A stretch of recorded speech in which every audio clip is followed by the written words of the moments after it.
In this lesson, we will concentrate on the regulatory requirements for Class B multi-engine aeroplanes in the climb. These regulations are applicable only to the operation of multi-engine aeroplanes in the commercial transport category.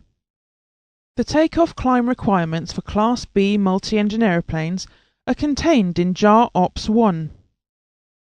But as for the takeoff requirements in the previous lesson, the climb regulations can be found in CAP 698 on page 9 of section 3.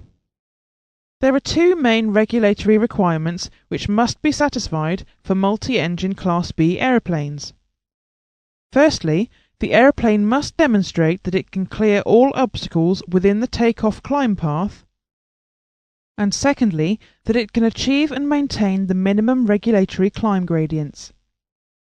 We shall discuss the obstacle clearance regulation first, and for this we will use the original wording in JAR Ops 1, as opposed to the abbreviated version of the regulations in CAP 698. In JAR Ops 1, we read that an operator shall ensure that the takeoff flight path of aeroplanes with 2 or more engines, determined in accordance with this subparagraph, clears all obstacles by a vertical margin of at least 50 feet. The takeoff flight path that this regulation refers to begins at 50 feet above the surface and ends at a height of 1,500 feet above the surface.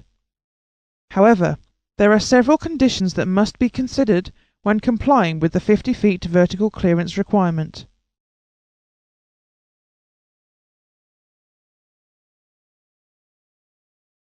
The first of the compliance conditions is that the aeroplane is not to be banked before it has reached a height of 50 feet above the surface, and that thereafter the angle of bank is not to exceed 15 degrees. The second compliance is that failure of the critical engine must be assumed to occur at the point on the all-engine takeoff flight path where visual reference for the purpose of avoiding obstacles is expected to be lost. Thirdly, the gradient of the takeoff flight path from 50 feet to the assumed engine failure height is to be equal to the average all-engine gradient during climb and transition to the en route configuration, multiplied by a factor of 0.77. Making this correction to the gradient gives a net gradient. The fourth condition of compliance is that the gradient of the takeoff flight path from the assumed point of engine failure to the end of the takeoff flight path is to be equal to the one engine inoperative en route climb gradient shown in the aeroplane flight manual. Finally, the regulations require that not more than 50% of the reported headwind component, or not less than 150% of the reported tailwind component, is to be used. The best way to gain an effective understanding of these compliance rules is to work through several examples.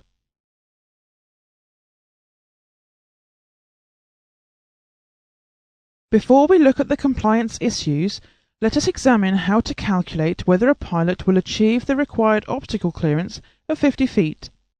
In order to calculate this, various items of information are needed.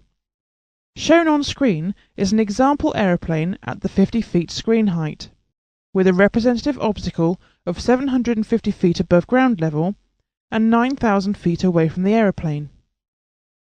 In order to calculate the vertical distance the aeroplane will gain and therefore work out the obstacle clearance, the gradient of climb achieved by the aeroplane needs to be known. This gradient can be extracted from a graph or table in the aeroplane flight manual. On screen is an example climb graph for a multi-engine Class B aeroplane. This graph can be found on page 13 of section 3 in CAP 698. Working through the graph, let us assume the temperature is 10 degrees centigrade at an airfield 8,000 feet above mean sea level and a weight of 4,750 pounds. It can be seen that the all-engine rate of climb is 1,330 feet per minute.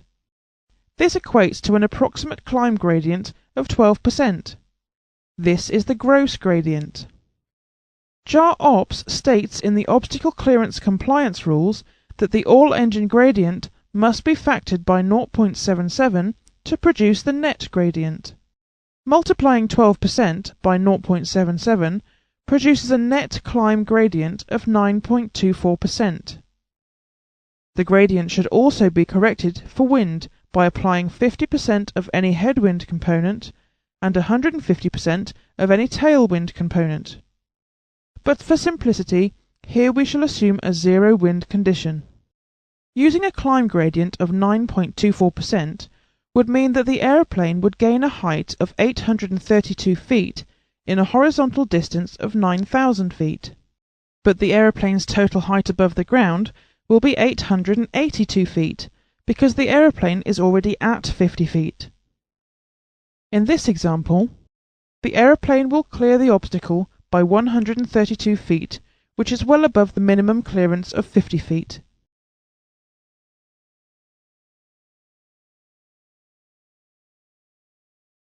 The example we have just discussed changes dramatically if the pilot loses visual reference with the obstacle, perhaps because of a low cloud base on climbing away after takeoff.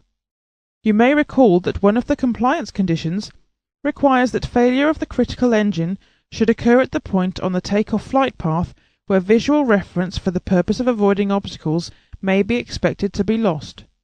What this means is that when the aeroplane enters cloud, the assumed performance must be based on one engine only. In our example, let us assume the cloud base is at 500 feet. The aeroplane will climb at the all-engine gradient multiplied by 0.77 until cloud base is reached as depicted on screen. However, at cloud base, the assumption is that the critical engine fails, and the gradient which must be assumed from this point is the one engine inoperative gradient. The one engine inoperative gradient can be obtained from the same graph that we used earlier. That graph is shown on screen here. The one engine rate of climb works out to be 172 feet per minute, which equates to an approximate gradient of 1.54%. Returning to the example scenario, we see that climbing with a 1.54% gradient after it has reached cloud base, the aeroplane is not able to clear the obstacle.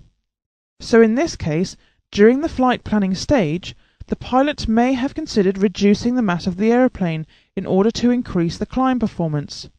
However, reducing the payload will reduce the revenue for the flight, so there is another way to solve this problem of being unable to clear the obstacle vertically.